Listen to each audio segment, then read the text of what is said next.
Damos la bienvenida al abogado Mauricio Alarcón. Él dirige la Fundación Ciudadanía y Desarrollo. Le saludamos, abogado Alarcón. Quisiéramos conocer su punto de vista sobre el momento actual de Ecuador cuando estamos ya en cuenta regresiva en la campaña electoral. Solamente 4 días más, incluyendo este martes, los candidatos pueden utilizar recursos y esfuerzos para promover sus candidaturas. Esto ha sido matizado con los hechos que han surgido de un importante sector del país, el movimiento indígena, que tras una de las más exitosas participaciones en elecciones ecuatorianas, evidentemente se encuentra dividido. Quisiéramos iniciar el análisis por este tema. ¿Qué está sucediendo en el movimiento indígena? Gustavo, buenas noches y un saludo a todos quienes nos siguen a través de Antena 1 y Academia TV. Pues el resultado históricamente positivo para el movimiento indígena el pasado 7 de febrero es producto no solo de haber capitalizado su candidato y de haber unido la votación de los pueblos y nacionalidades indígenas, sino de haber llegado con una propuesta interesante e incluyente a otros sectores del país. Efectivamente, en esa línea es que para la segunda vuelta hemos visto posiciones, yo diría no contradictorias, sino simplemente que reflejan la realidad de esa votación respecto de los candidatos finalistas y del voto nulo. Yo incluso creo, y esto es por supuesto posición a título personal, que aquellos que en cierto punto de esta segunda vuelta se han decantado a favor de una candidatura que desde los primeros días de campaña fue declarada como opuesta, la del señor Arauz, simplemente no manifestaron de manera oportuna sus deseos de aliarse con dicho candidato y simplemente hoy empiezan a salir a la luz. Lo que vemos es incluso dirigentes que ya han manifestado su apoyo por el candidato Lasso, mientras que otros con una postura mucho más orgánica se ratifican en el voto nulo al no sentirse representados por ninguna de las dos posturas. Lo cierto es que por la condición orgánica del movimiento indígena, me refiero no solo al movimiento social, sino al movimiento político, empezaremos a ver indiscutiblemente expulsiones y salidas de sus filas de personas que han ocupado dirigencia en los últimos meses. ¿Qué explicación puede tener la posición del señor Vargas? Y esto merece un análisis en retrospectiva con los sucesos que se han dado en estos últimos años en Ecuador, en los cuales ha tenido protagonismo el señor Vargas, particularmente como representante del movimiento indígena. Bueno, la posición de Yacu Pérez, una posición muy respetable, por supuesto, ha sido la de una persona que no vio realizada la posibilidad de llegar a una segunda vuelta. Al más puro estilo, lamentablemente, del capricho de aquel niño que se retira de la cancha de juego con la pelota, simplemente ha dicho que al no ser el finalista no va a apoyar a ninguno de los dos candidatos y hacia esa vertiente ha jalado al movimiento indígena en una buena parte de sus integrantes. Insisto, una posición respetable, pero que creo que no debería reflejar la situación que, por ejemplo, de hostigamiento, estigmatización, persecución, vivió dicho movimiento entre 2007 y 2017. Creo que eso a personas que creen en la democracia, en la libertad y en los principios y valores fundamentales del Estado de Derecho, debería llamar poderosamente la atención. Y pues en definitiva, así como sucedió en 2017, Gustavo y amigos, no basta con que una persona salga a gritar fraude, sino que tiene que comprobarlo y los recursos que el candidato Pérez presentó ante el Consejo Nacional Electoral y el Tribunal Contencioso Electoral, como todos sabemos, por desgracia no fueron debidamente sustentados. Así como en 2017 nos presentaron cajas vacías, en el 2021 nos presentaron actas de asambleístas para tratar de forzar el conteo o recuento de una candidatura presidencial, algo que está, por supuesto, por fuera de lo que manda nuestra legislación. Antes de entrar a lo que se viene, que es esta definición, el balotaje del próximo domingo, culminemos con un comentario y un análisis adicional del movimiento indígena, del futuro cercano que le llega, un futuro con representación, con espacio de poder, pero también con división. Indiscutible que hay un gran poder en el legislativo. Pachacutic se erige como la segunda fuerza política con un bloque grande. Estamos hablando de 27 legisladores, pero con un reto grande, tanto como el tamaño de su bloque por delante. El hecho de saber no solo encauzar las iniciativas en el plan de gobierno de su candidato presidencial y en el plan de gobierno de sus candidatos legislativos, se puso al momento de inscribir la candidatura, sino de, con dichos votos, dar gobernabilidad u oponerse de manera frontal a quien esté en el Ejecutivo. Creo que además el reto consiste en recuperar la credibilidad y la confianza de los ciudadanos en el legislativo, donde los caprichos y los personalismos ya no tienen mucha medida. Ya no hay espacio para aquellos berrinches o aquellos problemas personales cuando la ciudadanía lo que busca es que la Asamblea sea efectivamente un espacio de representación y de canalización de sus anhelos en un momento crítico para el país. Esperemos ahí que no solo los representantes del movimiento indígena, sino todos y cada uno de los partidos y movimientos políticos representados en el legislativo estén a la altura del momento y a la altura que nos merecemos los ecuatorianos. Entrando en materia en lo más importante, que es el balotaje de este domingo, ¿cómo mira esa pulsación de fuerzas Lasso-Arauz? Está prohibido al momento dar encuestas en Ecuador, pero no opiniones. Por supuesto, y lo que hemos visto, partamos en las similitudes de las dos campañas, es un cambio total, un giro de 180 grados respecto de lo que fue para ambos finalistas la campaña de la primera vuelta. Un Arauz totalmente desconectado de la figura correísta, ni siquiera haciendo campaña con el número de su partido, del partido que lo auspicia, asociando nunca ya al eslogans como Arauz es Correa o apareciendo en imágenes junto a su binomio, el señor Rabascal. Una campaña mucho más individual que incluso llegó a cambiar la imagen del candidato, mucho más relajado, mucho más sencillo de cara a conectar con los electores y a tratar de posicionar un discurso alejado de la polarización que durante la primera vuelta manifestaron muchos sectores del correísmo. Incluso se llegó a decir, como tú sabes, Gustavo, esa frase que creo que para muchos resultó dura y dolorosa, la de que el odio pasó de moda, cuando en realidad la estigmatización y la persecución no era un asunto simplemente de moda del gobernante de turno, sino una política de Estado. En el caso del candidato Lasso, una situación similar, partiendo de la desaparición de su alianza con el Partido Social Cristiano en cuanto a la forma, no en cuanto al fondo, porque dicha alianza sigue en marcha, un trabajo de una imagen mucho más suave para presentarse como quien invita a los ciudadanos a un encuentro, la apertura para incluir temas que por su equipo, por su plan de gobierno o por su ideología personal no fueron incluidos durante la primera vuelta, y espacio y compromiso a temas que fueron los que permitieron que el señor Pérez y el señor Herbas obtengan la votación que obtuvieron el pasado 7 de febrero, ¿no? Así es que partiendo de ello, dos campañas totalmente distintas a pesar de ser los mismos candidatos, dos campañas que apuntan principalmente a ganar el voto no solo de quienes quedaron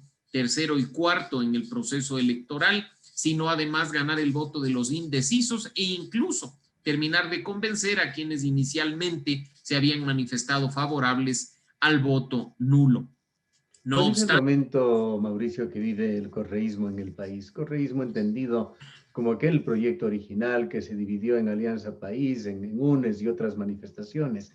Vimos algunos síntomas de unión, como la declaratoria de Alianza País de apoyarle a Arauz, pero hemos visto también visos de división, de que dan cuenta de que en el interior las cosas no están en paz, ya que estas divisiones llegaron incluso a trascender. Y precisamente en esa línea iba la continuación de mi comentario, Gustavo. No obstante, este cambio de imagen del señor Arauz, este intento por tratar de posicionar una candidatura mucho más amigable, mucho más cercana a la ciudadanía, actores fuertes del sector del correísmo no han querido bajar perfil, incluyendo el propio expresidente Correa, y han manejado mensajes, videos e incluso imágenes de campaña bastante atropelladas que terminan bombardeando cualquier acción que podría considerarse positiva en cuanto a la candidatura de su presidenciable. En ese sentido, ver, por ejemplo, una campaña sucia muy fuerte atacando la condición de banquero del señor Lasso, o incluso una campaña sucia que ha sido tomada muy mal por ciertos sectores del país respecto a estigmatización de las personas con discapacidad, termina jugando en contra, y lo que evidencia es que hay fracturas al interior, que no hay unicidad por parte de los actores que en primera vuelta estuvieron detrás y que incluso aparecieron, recordarás tú, en imágenes que circularon de un encuentro en México, donde la gran mayoría de presentes son prófugos de la justicia y que aparecían muy cercanos al señor Arauz. Incluso en esta segunda vuelta, a propósito de divisiones, y aunque quieran presentarnos un panorama distinto, el señor Rabascal ha bajado perfil, se ha desconectado del candidato presidencial. Recordemos que él fue el ungido por Rafael Correa para reemplazarlo como binomio de Arauz, por lo tanto su cercanía con el expresidente es indiscutible, ¿no? Veamos si esas divisiones, esas rupturas y ese apego de ciertos actores del correísmo al discurso duro, estigmatizante y polarizador terminan pasando o no factura al señor Arauz este domingo 11 de abril. Más allá de personajes, diríamos que secundarios dentro del correísmo, incluyendo en esto al señor Rabascal, aunque sea candidato a la vicepresidencia de la República, es paradójico que las dos máximas figuras del correísmo en la última década y media, deberíamos hablar ya, Rafael Correa y Lenín Moreno, se hayan tornado en referentes incómodos para el propio correísmo. Y es gracioso, lo vimos en el intento de debate presidencial organizado por el CNE, que nadie quería hacerse cargo de Lenín Moreno, cuando todos sabemos que él fue, en la misma línea de lo que estamos viendo hoy, el ungido por Rafael Correa para sucederlo, quien además cuando entregó la banda presidencial en manera directa a Moreno, dijo que el país quedaba en las mejores manos. Yo creo que en este Ecuador de memoria de corto plazo, en el que los partidos y movimientos políticos intentan a través de cambio de color, de número, de marca, de desligarse de sus antecedentes, es fundamental que recuperemos la memoria histórica, Gustavo, y que demos a los actores políticos el lugar que les corresponde. ¿Quiénes han sido ministros de este gobierno? ¿Quiénes son hasta el día de hoy ministros de este gobierno? ¿Qué actores tienen relación efectivamente con las fuerzas correístas y aún nos están gobernando? Creo que eso, aunque mucha gente quiera pasar por alto y obviamente actores políticos no quieran hacerse responsables, la información y los datos están ahí para que sea el elector quien saque sus propias conclusiones. En Ecuador, abogado Alarcón, la dificultad de acertar en las encuestas tiene o se debe a muchos factores. Una de ellas es la manipulación, esa idea equivocada de que a través de las encuestas se puede también convencer, manipular el pensamiento, manipular a la opinión pública. Pero hay otro factor quizá más relevante, más gravitante, que es la falta de capacidad de diagnóstico de lo que podríamos calificarlo como el Ecuador profundo. El Ecuador que va en bus, el Ecuador que vive con $1 a $3 diarios, el que está más preocupado de sobrevivir de otras cosas. Hay signos de manifestación sobre si ese Ecuador profundo se ha pronunciado ya, ha dejado de estar en lo que genéricamente llamamos los indecisos. Es indiscutible y no creo que se deba, Gustavo, a una falta de diagnóstico, sino a la falta de capacidad de escucha de los actores políticos. Cuando uno inicia una carrera presidencial o a la asamblea o incluso para gobiernos locales, lo más responsable es hacer un diagnóstico del electorado, conocer sus necesidades, conocer cuáles son sus aspiraciones, cuáles son sus esperanzas respecto de quién quiera acceder al poder, para en función de ello construir con la gente una propuesta no electorera, no una propuesta de propaganda, una propuesta de plan de gobierno. En ese sentido, si eso no está incluido o no fue incluido por los candidatos a la presidencia de la República, no se debe a la imposibilidad de acceder a información por parte de ese Ecuador profundo que tú mencionas, sino a la incapacidad de los actores políticos de querer ver más allá de sus narices, de romper su burbuja y de salir efectivamente a enlazarse con el ciudadano común.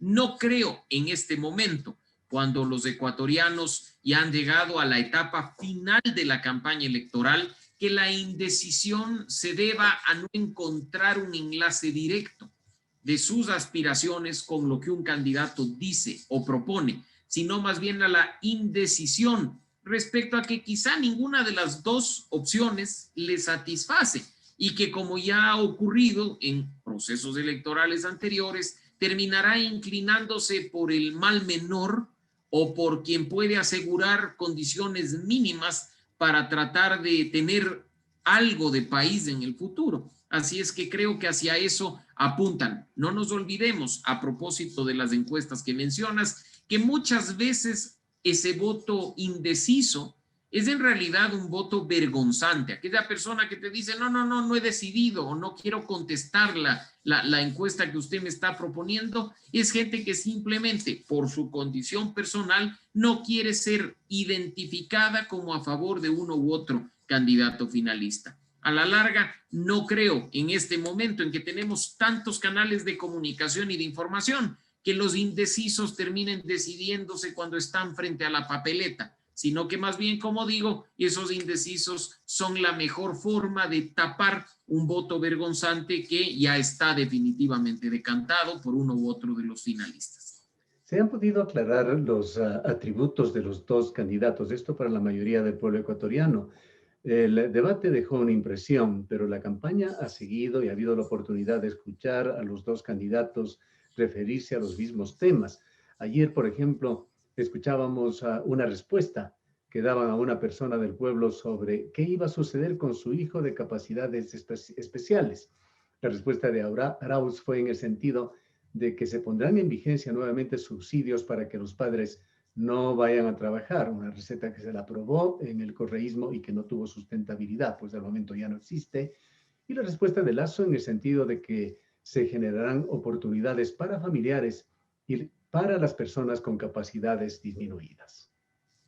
Gustavo, habrá gente que, por supuesto, y de nuevo muy respetable su postura, esté de acuerdo con vivir del Estado, con vivir de bonos y de subsidios, que ante la imposibilidad de conseguir trabajo, prefiera simplemente recibir de manera directa en su cuenta de banco o a través de una tarjeta un bono de recursos públicos. Pero en este punto creo que la gran mayoría de ecuatorianos que no solo está viviendo la consecuencia de un mal manejo económico durante los últimos 14 años, sino la consecuencia de un pésimo manejo de la pandemia en materia económica, lo que quiere es oportunidades para crecer y desarrollarse, espacios para trabajar, espacios para emprender. No creo que las personas que han sido víctimas del deficiente manejo económico estén esperando recibir en su cuenta de banco un regalo por parte del Estado, un regalo de 100 o de $200, cuando son personas que han estado acostumbradas a trabajar por mucho más. Lo que tiene por delante este Ecuador de manera urgente es la atención de una economía que está lamentablemente muriendo, que tiene que además atender asuntos urgentes relacionados con el altísimo endeudamiento que hemos vivido como país en los últimos 14 años y que por supuesto debe incentivar a que nuevas inversiones vengan. No puedes tú repartir pobreza Y eso creo que más allá de ideologías o de simpatías con uno u otro candidato, es una cuestión de sentido común. Si el país no tiene recursos para repartir, lo que vamos a terminar haciendo es convirtiendo a todos en gente más pobre, cuando lo que debemos hacer es atraer inversión. Tenemos que dejar de pensar en un momento en el Estado como el gran motor de la economía y buscar más y mejores oportunidades para todos. Esa es mi posición personal. Respeto quienes no coinciden con ello y esperan que el Estado lo haga todo. Pero hay que remitirnos a la historia para darnos cuenta que durante todo este tiempo el Estado ha demostrado ser un pésimo administrador. ¿Por qué están quebradas las empresas públicas, Gustavo? ¿Porque han sido eficientes? ¿Porque han dado un buen servicio a los ecuatorianos? ¿Por qué quebró TAME?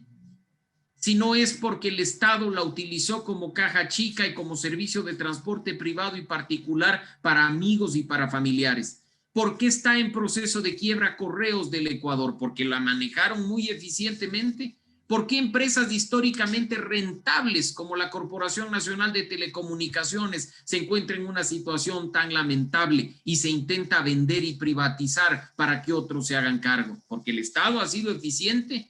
Creo que hay que remitirnos un poco a las pruebas, a los hechos y darnos cuenta hacia dónde apuntan los tiros de uno y otro candidato. ¿Qué papel ha jugado, por otra parte, la pandemia?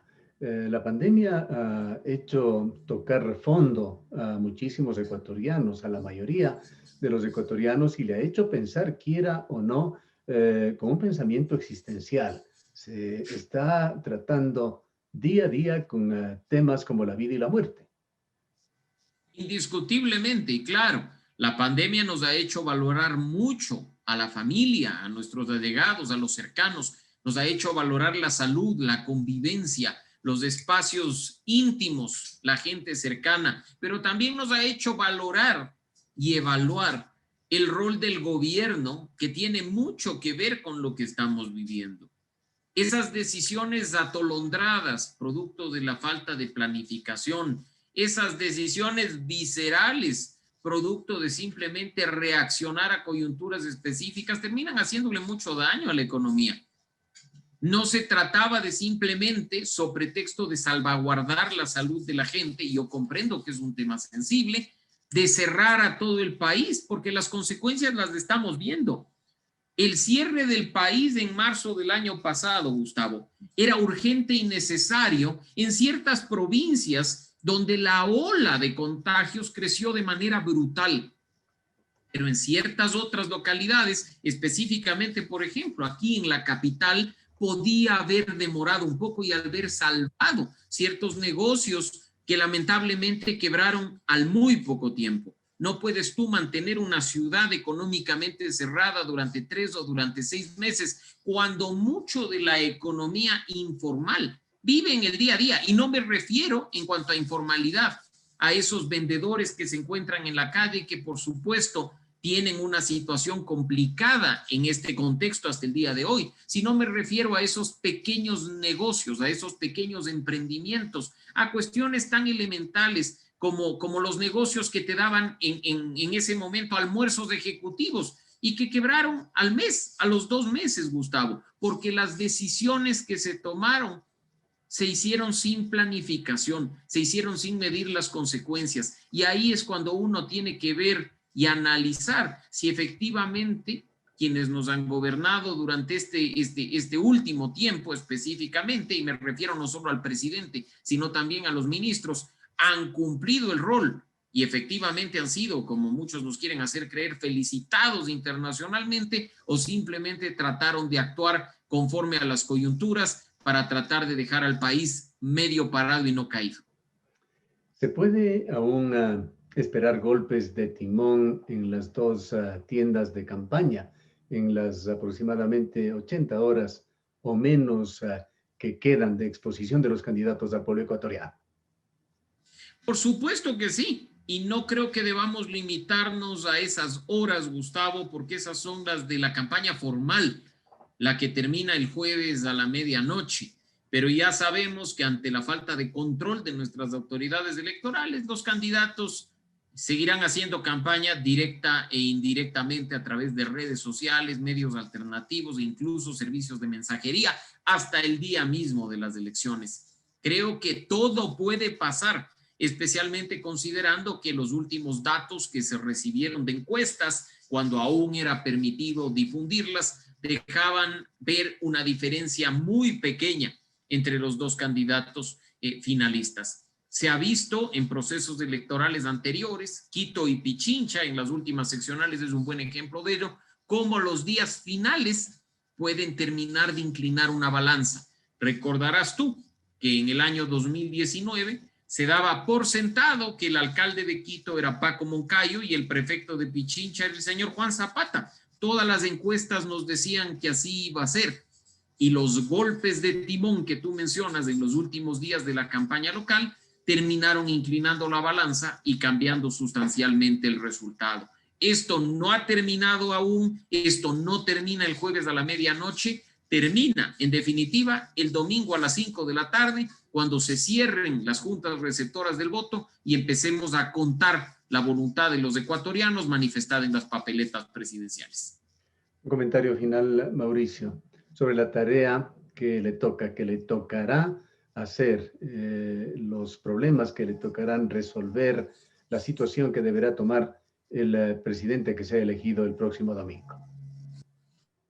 Aunque el señor Moreno nos haya dicho que deja una casa en orden, ahora ya no se habla de mesa servida, creo que todos los ecuatorianos hemos visto la situación actual del país, que tiene problemas en lo económico, que tiene problemas en lo laboral, que vive una gran crisis de inseguridad, que además tiene asuntos y tareas pendientes en cuanto a derechos y libertades fundamentales, en cuanto a la reinstitucionalización y la recuperación plena del Estado de Derecho.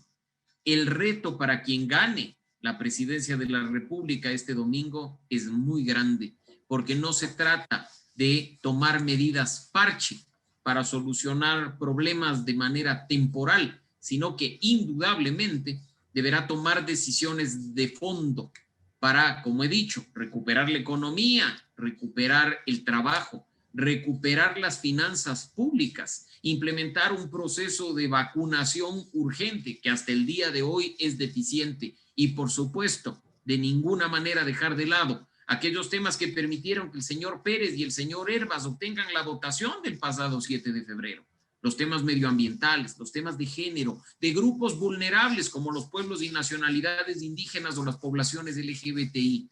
Eso también tiene que ser tratado de manera urgente, seria y frontal por quien quiera gobernarnos. Pero no perdamos de vista que hay un hueco en el cual tenemos que fijar nuestros ojos, la Asamblea Nacional. Una asamblea en la que ninguna organización política tiene mayoría y en cuyas manos estará buena parte de la gobernabilidad y de la oposición para quien ejerza la función ejecutiva entre 2021 y 2025. El reto es grande, pero nosotros tenemos la oportunidad en nuestras manos. Muchas gracias por habernos acompañado. Siempre un gusto, Gustavo, a las órdenes. Declaraciones del abogado Mauricio Alarcón, director de la Fundación Ciudadanía y Desarrollo. Nos vamos a una breve pausa.